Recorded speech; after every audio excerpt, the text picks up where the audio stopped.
호세아 9장 1절에서 9절까지 말씀을 교독합니다. 이스라엘아, 너는 이방 사람처럼 기뻐 뛰놀지 말라. 내가 음행하여 내 하나님을 떠나고 각 타작 마당에서 음행의 값을 좋아하였느니라.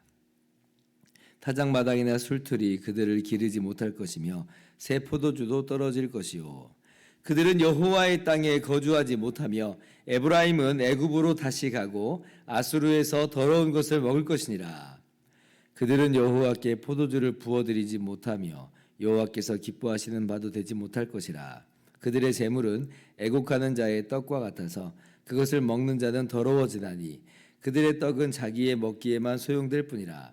여호와의 집에 드릴 것이 아님이니라. 너희는 명절날과 여호와의 절기의 날에 무엇을 하겠느냐?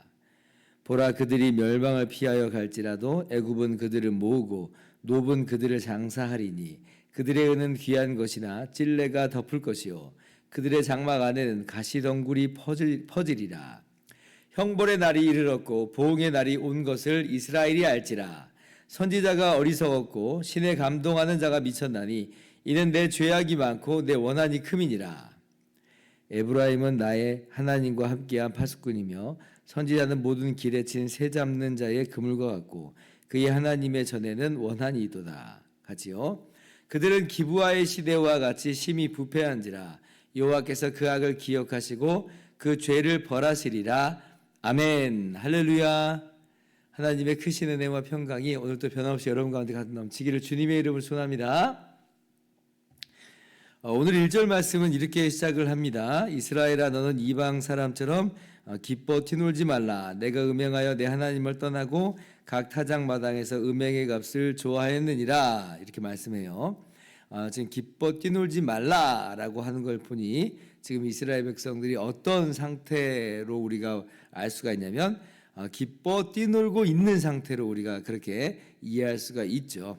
예, 지금 북이스라엘 왕국은 기뻐 뛰놀고 있습니다. 왜 그래요? 여로보암 2세의 이 치세 동안, 이 41년의 이 기간 동안 풍요를 지금 맛보고 있잖아요. 아주 번영하고 아주 성공을 구가하고 있습니다. 그리고 아마 지금 또 추수기 같아요. 그러니까 기쁜 거예요. 이 풍요와 번영 속에서 기뻐합니다. 그러니까 호세아 선지자의 이 심판 선포가 귀에 들어오겠는가? 들어올 리가 없는 거죠. 아무리 호세아 선지자가 하나님으로 말미암는 공의의 심판을 이야기해도 지금 뭐라는 거야? 냅둬, 저러다 말겠지. 이런 식으로 지금 비아냥거립니다. 먹고 사는 것에 자기들이 지장이 없으니까, 문제가 없으니까 시구둥한 거예요. 물론 사람이요, 힘들다고 해서 돌아오는 것만은 아닙니다. 이스라엘 백성도 멸망 직전에 그 어려운 시기에서 그렇다고 해서 돌아오지 않거든요.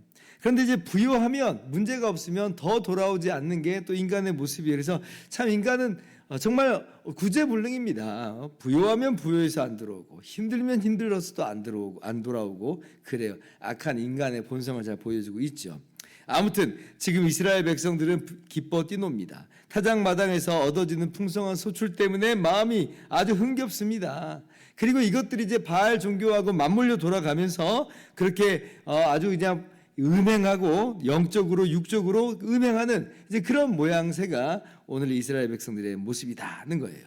자, 그러나 우리는 반드시 기억해야 됩니다. 2절 말씀 뭐라고 말씀합니까? 타작 마당이나 술틀이 그들을 기르지 못할 것이며 새 포도주도 떨어질 것이요. 이 타작 마당과 술틀이 이게 진정한 안식과 이것이 진정한 쉼이 될 수 있느냐? 그럴 수 없다는 것이에요. 이 모든 것들은 마침내 다 사라지고 없어질 것이다 라고 하는 겁니다. 그러니까 지금 마냥 좋아만 할 때가 아니라고 하는 거예요. 하나님의 심판이 이르를 것이고, 그리고 그 심판의 때에는 지금 이들이 쌓아왔던 그 모든 타작 마당의 곡식이나 술틀의 포도주가 아무런 의미가 없게 돼요. 다 사라져버리는 그런 모습이 되는 것입니다. 3절 말씀 보니까 그들은 여호와의 땅에 거주하지 못할 것이다. 하나님께서 흩어버리겠다는 거예요. 흩어버리겠다. 이 사람들이, 이 이스라엘 백성들이 이걸 자기들의 힘으로 피할 수 있는가? 도망가면 되겠지라고 생각했지만 그러지 않다라고도 6절에 말씀하죠. 보라, 그들이 멸망을 피하여 갈지라도 애굽은 그들을 모으고 노브는 그들을 장사하리니. 아수르의 그런 이 나중에 침공에 의해서 이스라엘이 망하게 되는데요. 애굽으로 피하여 간다 할지라도 그것이 진정한 피난처가 될 수 없다는 거예요. 거기서 다 엎드러지고 죽어버릴 것이다. 그들의 은은 다 그냥 돌덩이와도 같이 굴러다니는 것이 될 것이고, 그들의 장막은 찔레가 덮을 것이다. 사람이 안 사는 장막에는 이런 가시덩굴과 엉겅퀴가, 또 뭐 우리나라로 따지면 곰팡이가 아주 그냥 녹이 쓰는 이제 그런 모양새처럼 이스라엘은 망한다라고 하는 거예요. 여러분, 그런 의미에서 오늘 지금 우리가 누리고 있는 풍요가, 이게 진정한 의미에서 우리의 쉼과 안식과 이것이 우리에게 전부가 되고 의지할 바나 우리가 우리의 양식이다라고 할 수가 없다라고 하는 걸 기억해야 됩니다. 지금 풍요로움이 안식이 되는 것 같아 보여요. 지금 풍요로움이 우리의 의지할 바가 되는 것 같습니다. 그러나 그렇지 않아요. 하나님 없는 풍요는요, 이와 같이 다 아침 안개와 같아요. 다 사라지고 말 것이에요. 이것이 우리의 영혼을 건강하게 하고 참으로 부유하게 하는 것이냐? 전혀 그렇지 않아요. 오히려 하나님 떠난 풍요는 우리의 시선을 가로막아서 하나님을 보지 못하게 만들어버립니다.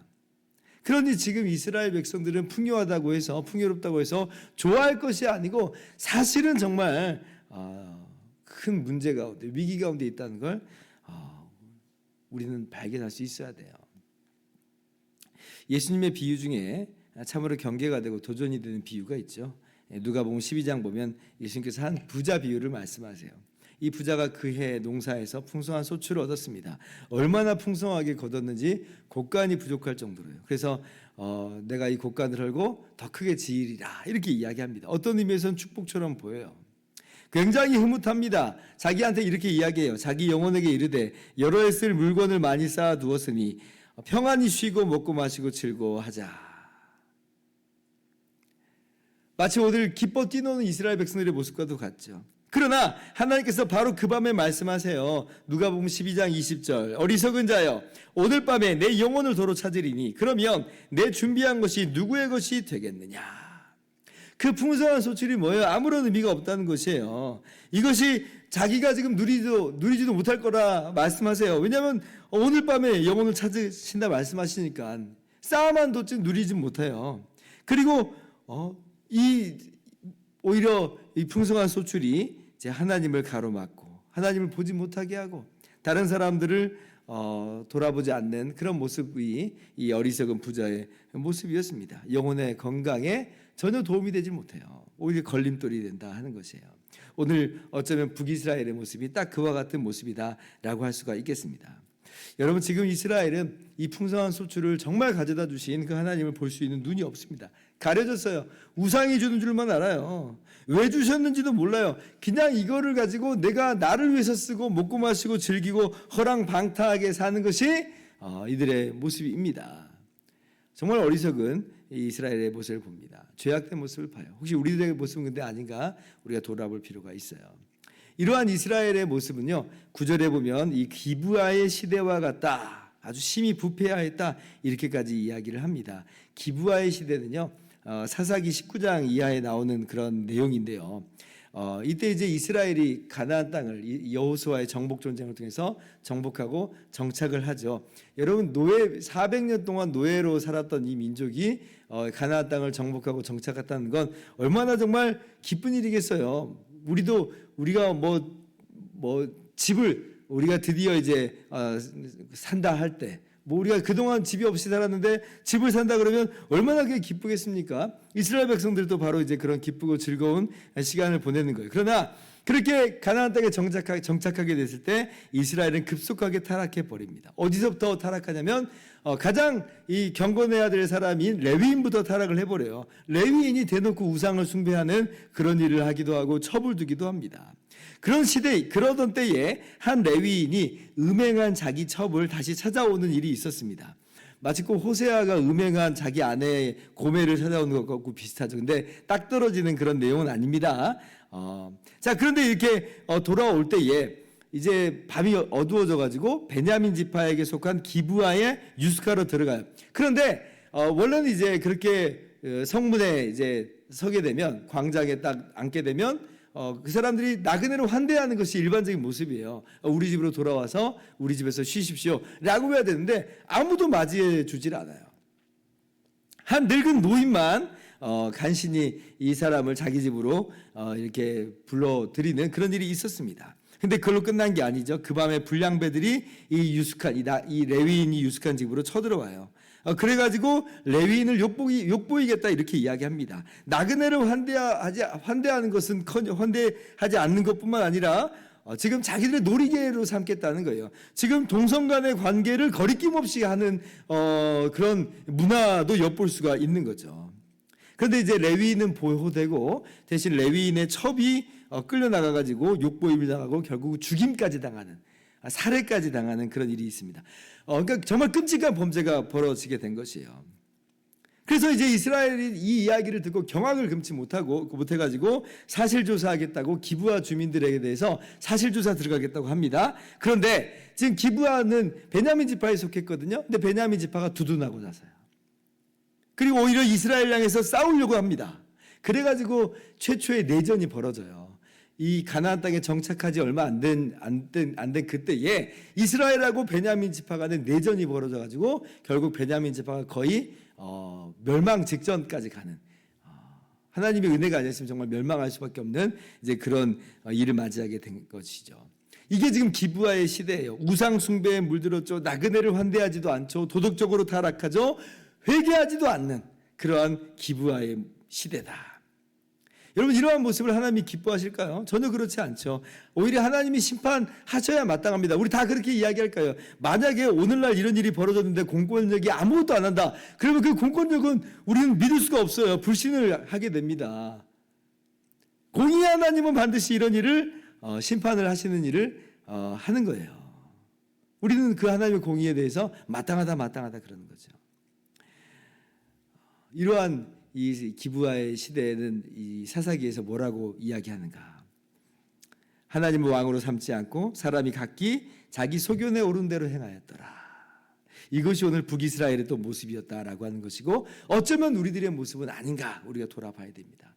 자기 소견에 오른 대로 행하였더라. 그냥 내가 하고 싶은 대로 하고 내가 주인 되고 싶고 내가 왕이 되어서 그렇게 행하는 그 모든 것들은 결국 죄악으로 나타나게 된다는 것이죠. 여러분, 오늘 우리가 이러한 이스라엘의 모습을 반면교사 삼아야 되겠습니다. 하나님을 알고 하나님께로 돌아가 하나님을 우리 왕으로 인정하면서 나가는 우리의 모습이 되어야 되겠어요. 이것이 정말 복된 삶이에요. 다른 사람들은 아무리 잘 나간다 할지라도 그걸 부러워할 게 아니라고 하는 것입니다.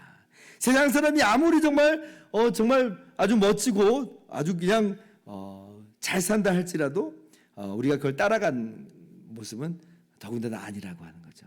오직 우리가 따라갈 것은 뭐냐? 하나님을 아는 삶, 하나님을 우리의 왕으로서 인정하면서 하나님의 말씀을 따라가는 삶, 이것이 우리의 모습이어야 될 것이에요. 오늘 세상의 끝을 유의해서 봐야 됩니다. 그리고 정말 참 지혜자의 길을 걸어가는 저와 여러분 되기를 주님의 이름으로 축원합니다. 기도하겠습니다.